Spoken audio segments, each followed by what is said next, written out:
that you've done your basic exercises and understand the split system and the different exercises to develop your body parts, you're now ready for power exercises. Because it's the power exercises that builds the ultimate of mass and power into your body. Without a doubt, bodybuilders produce some of the most striking physiques on the planet. They create a shape and proportion that is, at least by the aesthetics of physique competition, the most beautiful in human history. When they are in contest shape, nobody else on earth displays such definition, muscle separation, or vascularity. A top-level bodybuilder in contest condition looks like nothing less than a living anatomy chart.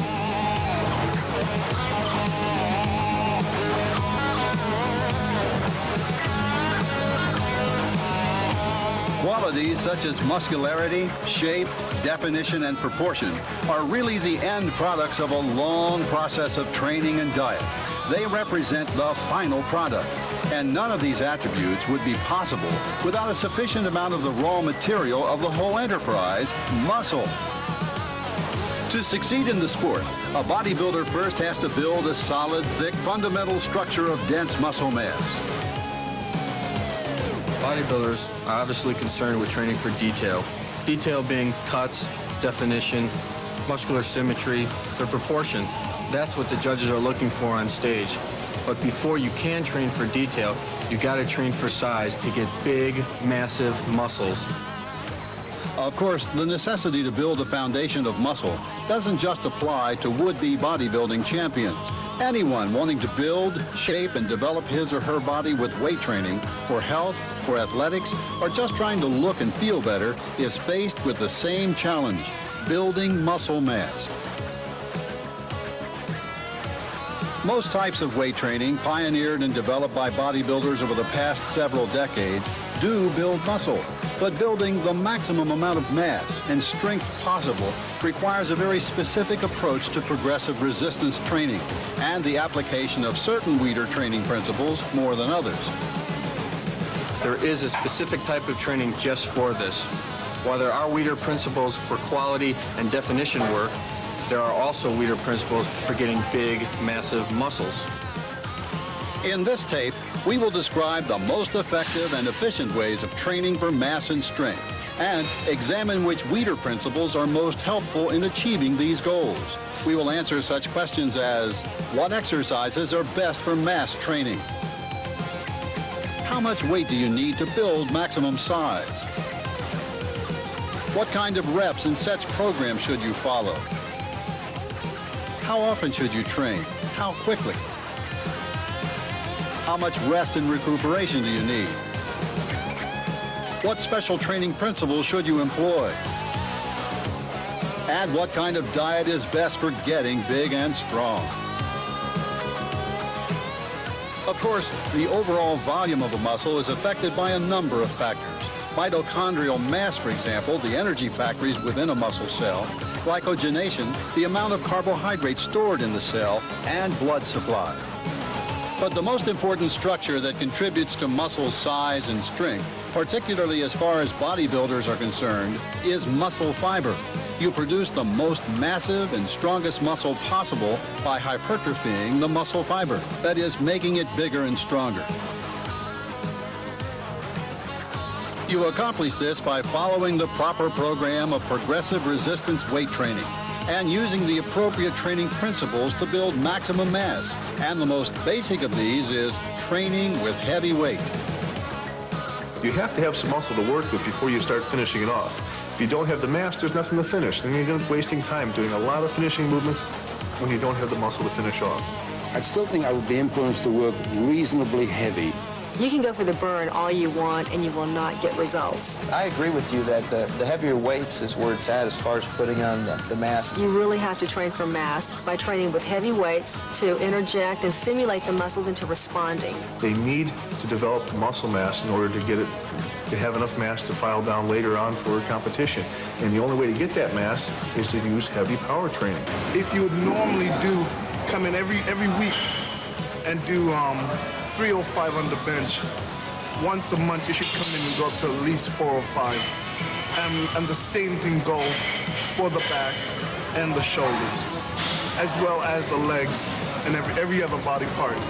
When I'm training for mass during the week, I like to take the first portion of the week and train heavy movements early in the week, and then by the time I get to the ending of the week, those movements lighten up because your energy level dips. So therefore, trying to get the most out of my training is in the mass building process is in the first portion of the week, first 3 days.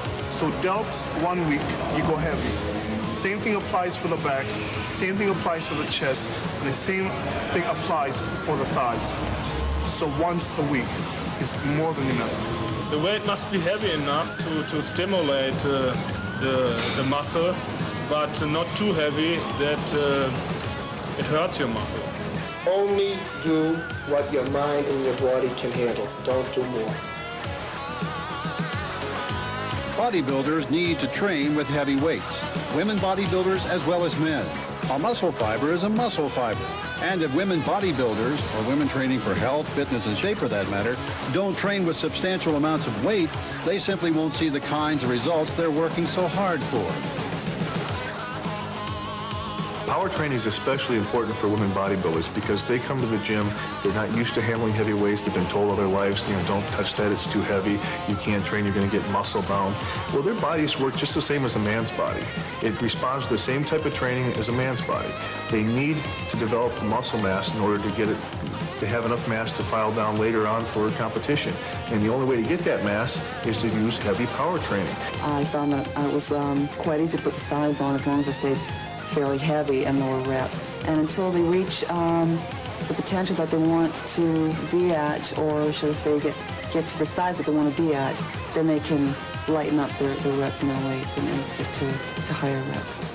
What a lot of women don't realize is that to get results, sometimes somewhere in their training career, they must train for mass. And in order to do that, they have to really bite the bullet and train heavy to stimulate the muscle into growth.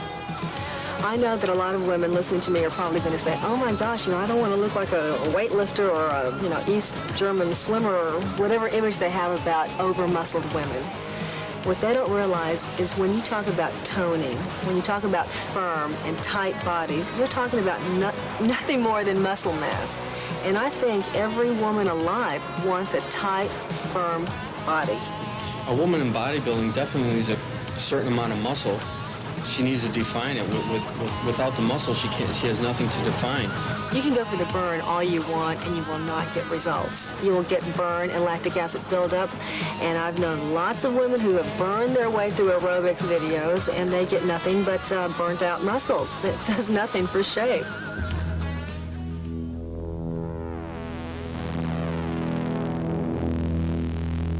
The athletes who lift the heaviest weight are weightlifters. That's the point of their sport. Bodybuilders are not weightlifters, but when it comes to building mass and strength, these two types of athletes have a lot in common. I'm a competitive powerlifter. I'm only concerned with how much weight I can lift. I don't have to worry on how I'm going to look on stage. But the weighted principles that I use in my power training can also be used by bodybuilders who are trying to get as big and massive as possible. How heavy do you need to train? Bodybuilding is not weightlifting, so how much weight you use is less important than how you feel working with a given weight and how training with it affects your body. In general, you choose a weight in bodybuilding that allows you to do a specific kind of set. For mass training, this is generally a weight that allows you to do 6 to 8 reps in each set. If you can do too many more reps than this, the weight is too light to allow you to build maximum mass and strength. If you fail before you reach the 6th rep, the weight you're using is too heavy.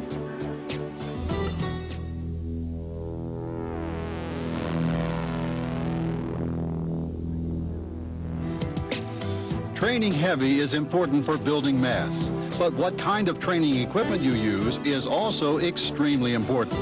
For the most part, bodybuilders intent on building maximum mass and strength should rely as much as possible on free weights, barbells, and dumbbells.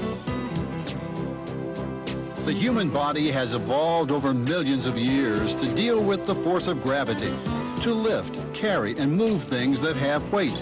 When you lift a barbell or dumbbell, your body has to stabilize the weight against gravity. Secondary muscles, ligaments, and joints all come into play.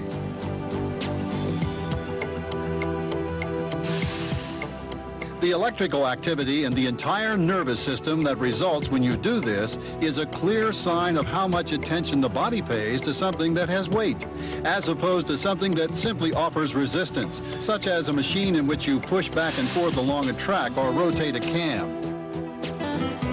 Free weight, it is the best form of training because you can utilize machines. I believe machines like 20% of bodybuilding, 15%. The advantage about free weight, you have a greater freedom, range of motion. You control the weight. It works other muscles. You're not going one direction. You have other muscles coming to play. And the fact is that enables you to stretch more, work out more, and keep the tension. When you use the machines, you go one direction, and the machine actually helps build the exercise for you, with you. But free weight is 100% of yourself. I was brought up in the old school of bodybuilding where the free weights are the way you gain size. I myself enjoy being big. I like being muscular, and I don't think I could ever achieve it through using machines. You know, you've seen Arnold back in the days when he started, all free weights, and those guys they were big, muscular men. I think that if you want to build mass, you use the barbells. I'm the old timer believing in barbells and dumbbell presses to build the mass. I don't think you can build muscle size through machines. This is only my opinion. Other people disagree. I would use, say, the machine presses if I want to do something like a superset, even get a little bit more creative, doing a superset of, say, side laterals, cables supersetted with, say, a machine press. And I can get more isolation in that delt, but it's more of like a shaping exercise and more of a finishing exercise that would do right before, getting ready for a contest. But I do think that you can get a much nicer, toner-looking physique through machines.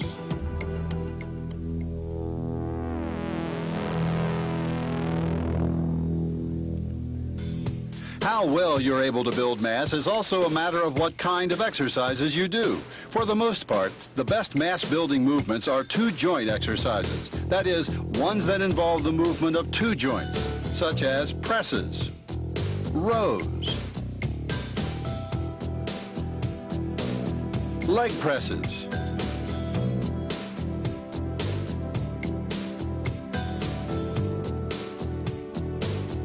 and squats, as opposed to isolation exercises such as curls,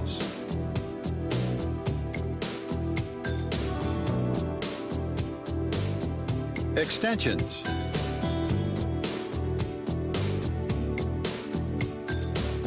or laterals in which movement takes place only at one joint. Two-joint exercises involve more different muscles, which is ideal for mass training.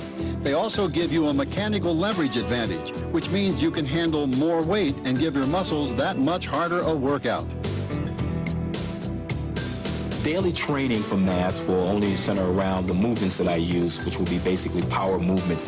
Any two-handed or two-footed movements designed to give me the most power in any type of exercise that I choose. You want to use exercises that's going to be most effective for you. You want to use basic movements such as power clean movements. You want to use all your push-pull basic movements, presses, overhead, squatting to build overall body mass.